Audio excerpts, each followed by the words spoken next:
भगवान का नाम लिया था। भाई वैसे तो मैं अपने बेटे को बुला रहा था तो अनजाने में मेरे मुंह से ये नारायण नाम निकल रहा था, तो भी उसका इतना असर हुआ यमदूत मुझे लेकर नहीं जा पाए।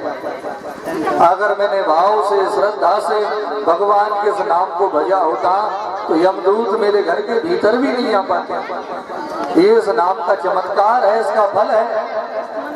इसलिए भाई बहन जैसे भी हो वैसे भगवान का नाम हमारे मुंह से निकलना चाहिए। लड़ाई झगड़े में निकले, श्रद्धा से निकले, भाव से कैसे भी भगवान का नाम अगर मुंह से निकल रहा है तो उसका फल तुम्हें जरूर मिलेगा। भाई जैसे जिस तार में करंट आता है उसमें हम जानबूझ करके हाथ लगाएं तो भी करंट लगता है, और अनजाने में हाथ लग जाए तो भी करंट लगता है। तो वैसे ही भगवान का नाम है, जानबूझ करके लोगे तो भी फल मिलेगा, और अगर अनजाने में भी भगवान का नाम निकला है तो भी इसका फल मिलेगा। तो इस कली काल में भगवान का नाम ही हम भक्तों को भवसागर से पार लगा देता है। तो जब समय मिले, जितना समय मिले, भाव से रोज उस नाम को गाया करो।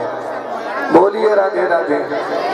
अजामिल जैसे पापी भी भगवान के नाम का सहारा लेकर भवसागर से पार लगते, ये नाम का प्रभाव है।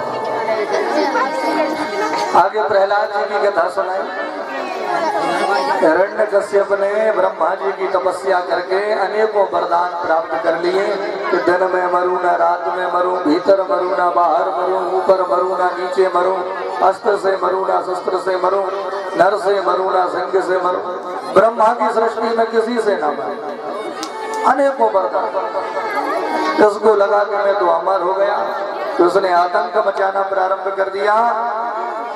पूरी दुनिया में नारायण का नाम उसने बंद करा दिया कि कोई भी नारायण का नाम नहीं लेगा। मेरे भाई अब देखो भगवान की लीला, पूरी दुनिया से तो भगवान का नाम उसने बंद कराया, तो भगवान ने अपना नाम लेने वाला इसके घर में ही पहुंचा दिया। इसका छोटा बेटा प्रहलाद खूब श्रद्धा से भगवान का नाम लेता है, नित्य नारायण नारायण का कीर्तन करता है। इसको ये बात पसंद नहीं है, तो कई बार इसने प्रहलाद को मारने का प्रयत्न भी किया। कभी पहाड़ से गिरवा देता है, कभी जल में भिगवा देता है। एक बार तो जहरीले सांपों के झुंड में प्रहलाद को फेंक दिया, लेकिन भगवान ने हर बार आकर के प्रहलाद की सहायता की, रक्षा की। जो भगवान पर भरोसा करते हैं प्यारे, हर परिस्थिति में आकर के वह ठाकुर जी हमारी सहायता करते हैं। लेकिन भरोसा प्रहलाद के जैसा हो, बनावटी भरोसा ना हो। तो रोज मंदिर जा रहे हैं, पूजन कर रहे हैं, तो खूब हर हर महादेव कह रहे हैं, तो हमने भगवान से कुछ मांगा और हमें नहीं मिला तो हमारा विश्वास सब गया, मंदिर जाना ही बंद कर दिया। कैसे भगवान हमारी सुनते ही नहीं है। तो भगवान हमारे नौकर थोड़ी है कि जो हम कहेंगे वो करेंगे। अरे मेरे भाई वो तो मालिक हैं, जब उनकी इच्छा होगी तब कृपा करेंगे। तुम तो बस उन्हें भजते रहो, अब भजना ही बंद कर दोगे तो घर कैसे काम चलेगा। तो बनावटी श्रद्धा ना हो कि काम बन गया तो भगवान है, तो काम नहीं बना तो भगवान नहीं है। ऐसे काम नहीं चलता। विश्वास दृढ़ हो। प्रहलाद के जीवन में कितने संकट है, लेकिन प्रहलाद ने नाम जपना बंद नहीं किया, बल्कि जितने संकट आते हैं उतना ज्यादा नाम जपने लगते हैं। लेकिन हम लोगों की भक्ति तो बंदर जैसी है। बंदर नहीं देखा, कभी इस डाल पर कभी उस डाल पर, एक जगह टिकता ही नहीं। ऐसे ही बनावटी भक्त, इनका वैराग्य भी हमेशा एक जैसा नहीं रहता। ये मरकट वैरागी होते हैं। मरकट मतलब बंदर। तो मरकट वैरागी कैसे होते हैं कि घर में भाई घटपट तो चल बाबा के मठ पर, बेटों ने थोड़ा डांट दिया, बहुओं ने बात नहीं मानी तो झोला उठाया और वृंदावन के लिए निकल पड़े। बताओ ये हमारे ही बेटा हमारी नहीं सुन रहे हैं। मैंने इनको बड़ा करने में कितना संघर्ष किया, दिन रात मेहनत की, और आज ये मेरी बात नहीं मान रहे हैं, घर छोड़ दिया। तो क्रोध में भर करके स्टेशन पर आ गए। लेकिन जैसे ही स्टेशन पर आए, आकर के बैठे, तो बैठते ही पप्पू की याद आ गई। मेरा छोटा सा पोता मेरे ही संग में सोता, मेरे ही संग में खाता पीता। अरे भाई, घर में 4 लोग होते हैं तो गड़बड़ तो होती है, कोई घर थोड़ी छोड़ता है। चलो इस बार क्षमा कर देते हैं, अगली बार बच्चे बात नहीं मानेंगे तो घर वृद्धा बन जाएगा। तो वापस आ गए। तो ये मरकट वैराग्य, पल भर में इनका वैराग्य प्रबल हो जाता है, तो पल भर में ही वैराग्य समाप्त हो जाता है। तो ये होते हैं मरकट वैराग्य। थोड़ी देर में तो ऐसे भक्त दिखाई पड़ेंगे कि इनसे बड़ा भक्त कोई दुनिया में है ही नहीं, तो पल भर में ही नास्तिक बन जाएंगे। तो ऐसे मरकट वैरागी मत बनो। और एक होते हैं मरघट वैरागी। कुछ लोगों का वैराग्य मरघट में ही जाकर के प्रबल होता है। जब किसी की अंतिम यात्रा को लेकर के शमशान में जाएंगे, राम नाम सत्य है, तो बड़ी बड़ी वैराग्य की बातें होंगी। भैया देखो, ये भी चले गए, कितने धनवान थे, कितने बलवान थे, कितने बड़े पहलवान थे, इनका कितना नाम था। अरे जब ये नहीं बचे तो हम बचेंगे क्या इस दुनिया में? देखो, खाली हाथ आए थे, आज कुछ भी लेकर के नहीं जा रहे हैं, खाली हाथ ही जा रहे हैं, कोई यहाँ से कुछ नहीं ले जा पाता। अरे केवल राम नाम ही हमारे साथ में जाता है, इसलिए राम नाम ही सत्य है। खूब वैराग्य की बातें होंगी मरघट में। लेकिन जैसे ही मरघट छोड़ करके घर आएंगे तो पूरा वैराग्य घर गायब हो जाएगा, फिर वही संसार की माया में पड़ जाएंगे।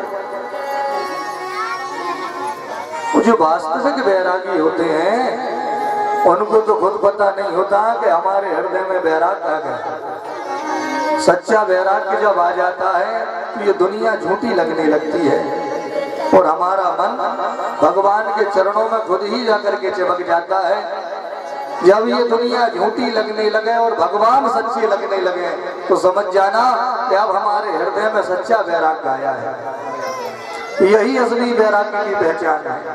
जब मनुष्य के जीवन में वास्तविक वैराग्य आ जाता है, उसे सत्य का बोध हो जाता है, तो वो सच्चिदानंद परमात्मा को पहचान जाता है और जान जाता है कि ये पूरी दुनिया झूठी, केवल वो भगवान ही सच्चे। बोलिए राधे राधे। प्रहलाद जी इस बात को जानते हैं। प्रहलाद जी ने हम भक्तों के लिए नवधा भक्ति बताई है। नवधा भक्ति रामायण में भी है। प्रथम भक्ति संतन कर संगा, दूसर रतिमम कथा प्रसंगा, रामायण में भी है।